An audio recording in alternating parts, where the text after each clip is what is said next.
بسم اللہ الرحمن الرحیم قصر فی بیان اسباب الشرائع. بسم اللہ الرحمن الرحیم. بات ذہن میں رکھیں کہ جو مشروعات ہیں چاہے وہ حقوق اللہ ہوں یا حقوق العباد ہوں، چاہے وہ عبادات ہوں یا معاملات ہوں، ہمارے نزدیک ان مشروعات کے کچھ نہ کچھ اسباب ہیں. ان مشروعات کے کچھ نہ کچھ اسباب ہیں. ہاں، وہ اسباب مقرر رب نے کیے ہیں، شریعت نے کیے ہیں. اصل میں ایجاب ہے من اللہ، ایجاب رب جل وعلا کی جانب سے ہے، لیکن شریعت مطہرہ نے بندوں کی آسانی کے لیے کچھ اسباب مقرر کیے ہیں مشروعات کے. اس فصل میں ان اسباب کا بیان ہو رہا ہے. بات آپ سمجھے؟ حقوق اللہ ہوں یا حقوق العباد ہوں، عبادات ہوں یا معاملات ہوں، سب کا تعلق اسباب سے ہے. نماز کا کوئی سبب ہے، روزہ اس کا کوئی سبب ہے، حج اس کا سبب ہے، زکوٰۃ اس کا سبب ہے، حقوق العباد اس کا سبب ہے، کفارات ان کے اسباب ہیں، حدود ان کے اسباب ہیں.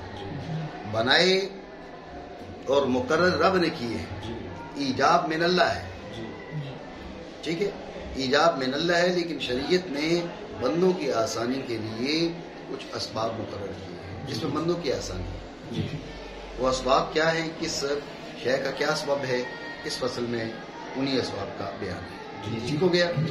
یہ فصل ہے مشروعات کے اسباب کے بیان میں.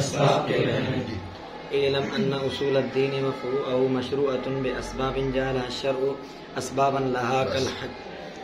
یہی یہاں سے علم سے جو ہے نا وہ تحقیق مقام کر رہے ہیں اور اپنا موقف بتا رہے ہیں. اس مسئلہ میں اختلاف ہے. ایک رائے یہ ہے کہ کسی اصول کا، فروع کا، عبادات کا، معاملات کا کسی کو کوئی سبب نہیں ہے، محض ایجاب الہی سے. ایک رائے یہ ہے کہ عبادات کے اسباب نہیں ہیں، معاملات کے اسباب ہیں، حقوق اللہ کے اسباب نہیں ہیں، حقوق العباد کے اسباب ہیں. آپ سمجھ رہے بات؟ یہ مختلف آراء ہیں، لیکن ہماری جو رائے ہے احناف کی وہ یہ ہے کہ اصول دین ہوں یا فروع دین ہوں، حقوق اللہ ہوں یا حقوق العباد ہوں، عبادات ہوں یا معاملات ہوں، سارے کے سارے مشروعۃ باسباب جعلها الشرع اسباب اللہ. سارے کے سارے مشروع ہیں اپنے اسباب کے باعث، اپنے اسباب کے باعث. لیکن یہاں پر یہ اعتراض ہو سکتا تھا، بلکہ کیا جاتا ہے جو اسباب کے قائل نہیں ہیں کہ یہ تو آپ مشروعات کو اس کو قطع من امر اللہ کر رہے ہیں. آپ یہ تو جب آپ ان کو اسباب کے ساتھ جوڑ رہے ہیں تو یہ تو مقطوع عن امر اللہ ہو رہے ہیں. حالانکہ آپ نے کیا کہا، الامر للوجوب، وجوب ہے امر سے. تو پھر جب ان کے اسباب ہیں تو یہ اس امر سے تو کٹ گئے. اس کا جواب دیتے ہوئے کہا کہ جعلها الشرع اسباب اللہ، یہ اس سے کٹے نہیں. ان چیزوں کو شرع شریف نے ہی اسباب بنایا ہے، شرع نے اسباب مقرر کیا ہے. تو شرع کے بنانے سے اسباب ہیں.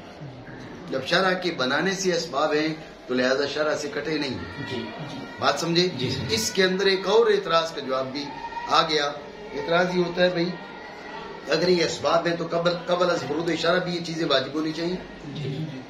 قبل از ورود شرع نماز، روزہ، حج، زکوٰۃ یہ چیزیں تو واجب نہیں تھی. تو اس کا جواب آ گیا کہ جعلها الشرع اسباب اللہ، یہ شرع نے اسباب بنائے ہیں. قبل از ورود شرع، جب شرع وارد نہیں ہوئی تو شرع نے تقرر نہیں کیا تو اسباب بنے گی نہیں، اصول تھوڑے ہی. بات سمجھے؟ دوبارہ سمجھے. علم سے اپنا موقف بتا رہے ہیں کہ وہ اس میں اختلاف ہے. بعض اسباب کے قائل ہی نہیں ہے اور بعض عبادات میں اسباب کے قائل نہیں ہے، معاملات میں اسباب کے قائل ہیں. ہمارا موقف کیا ہے؟ ہمارا موقف یہ ہے کہ ان اصول الدین وفروعہ مشروعۃ باسباب اللہ. اصول دین ہوں یا فروع دین ہوں، تمام تر ان کی مشروعیت ان کے اسباب کے باعث ہے. ان کی مشروعیت ان کے اسباب ہر ایک حکم شرعی کا کوئی نہ کوئی سبب ہے. سادہ لفظوں میں سے ہر ایک حکم شرعی کا کوئی نہ کوئی سبب ہے. اتنی بات آپ سمجھیں. اس کو اور آسان لفظوں میں کہو کہ بھئی یہ جو عبادات ہیں یہ ان کا وجوب معقول ہے. روزہ اس کا وجوب بھی معقول ہے، عقل میں بات آئے گی. سمجھے بات کو؟ ماز یہ نہیں کہ شرعی ماز ہماری عقل سے ماورا ہو. کچھ باتیں ایسی ہوتی ہیں جو بظاہر عقل سے ماورا لگتی ہیں لیکن وہ عقل کی کمزوری کی وجہ سے ہوتی نہیں ہے. ٹھیک ہے جی. تو ہر ایک حکم شرعی کا کوئی نہ کوئی سبب ہے، چاہے وہ اصول سے ہو یا فروع سے ہو، ایمانیات سے ہو یا عبادات و معاملات سے ہو. ہر ایک حکم شرعی کا سبب ہے. اتنی بات سمجھے. جب ہر ایک حکم شرعی کا سبب ہے تو اب اس پر یہ اعتراض کیا جاتا ہے کہ آپ نے پھر احکام شرعیہ کو، مشروعات کو شرع سے تو کاٹ دیا، اسباب سے جوڑ دیا. تو اس کا جواب دیتے ہوئے کہا جعلہ الشرع اسباب اللہ، یہ اسباب از خود نہیں ہے، شرع شریف نے اسباب بنایا ہے. یہ از خود اسباب نہیں ہے، شرع شریف نے مقرر کیا تو کیسے کٹے گی؟ یہ ادارہ ہے، اس ادارے کا ایک سرپرست ہو، وہ کسی کو کوئی سیٹ دے دے، اب وہ سارے معاملات اس سے جڑ جائیں. اب سارے معاملات اس سے جڑ جائیں، جب جڑ جائیں تو یہ تھوڑے کہا جائے کہ بھئی یہ استقلالی حیثیت آ گئی اس کے اندر، اب یہ بڑا بن بیٹھا ہے. بڑا تب بن بیٹھے جو از خود ہو. اب دیکھیں نا، یہیں پر وہ یہ ایک اور چیز بھی سمجھے کہ بھئی تم یہ جو استمداد بغیر اللہ کے منکرین ہیں کہ بھئی تم جو ہے نا وہ رب کو چھوڑ کے ان چیزوں سے جو ہے وہ ان شخصیات سے مانگنے لگ گئے ہو. تو ان شخصیات کو ہم نے بنایا ہے. ان للہ عبادا اختصهم بحوائج الناس، ان للہ عبادا اختصهم بحوائج الناس یفزع الناس الیہم فی حوائجہم. رب نے خود وہ بندے مقرر کیے.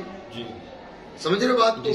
جب رب نے خود وہ بندے مقرر کیے ہیں تو ان کے ساتھ جڑنے کا مطلب ان کے ساتھ جڑنا نہیں، ان کے ساتھ جڑنے کا مطلب رب کے ساتھ ہی جڑنا ہے. وہ وسائل ہے. اسی لیے یہ یا غوث اعظم کو تو یہ بھی وسیلہ ہی ہے، یہ توسل کی ایک قسم ہے. یا علی کو ہو تو یہ توسل کی قسم ہے. سمجھ یہ بات ذہن میں رکھنی ہے. آپ سید عالم صلی اللہ علیہ وسلم کو حاجات کے وقت پکارتے ہو تو یہ توسل کی قسم ہے.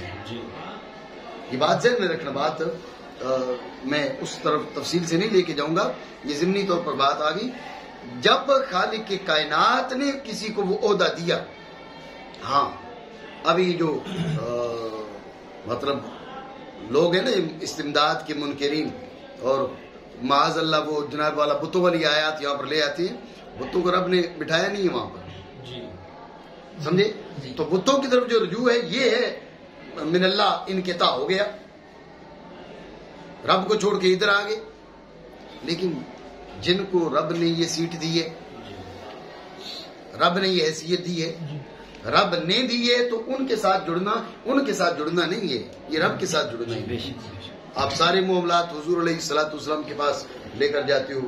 وَلَوْ أَنَّهُمْ إِذْ ظَلَمُوا أَنفُسَهُمْ، رب کریم خود فرما رہے جاؤ کا تمہارے پاس آ جائے. تو وہاں پر ہم تو نہیں، ہے رب نے بھیجا نا. جب رب نے بھیجا تو انقطاع من اللہ کیسے بنا؟ انقطاع من اللہ نہیں. بات سمجھے نا؟ بات یہ ضمنی طور پہ آ گئی.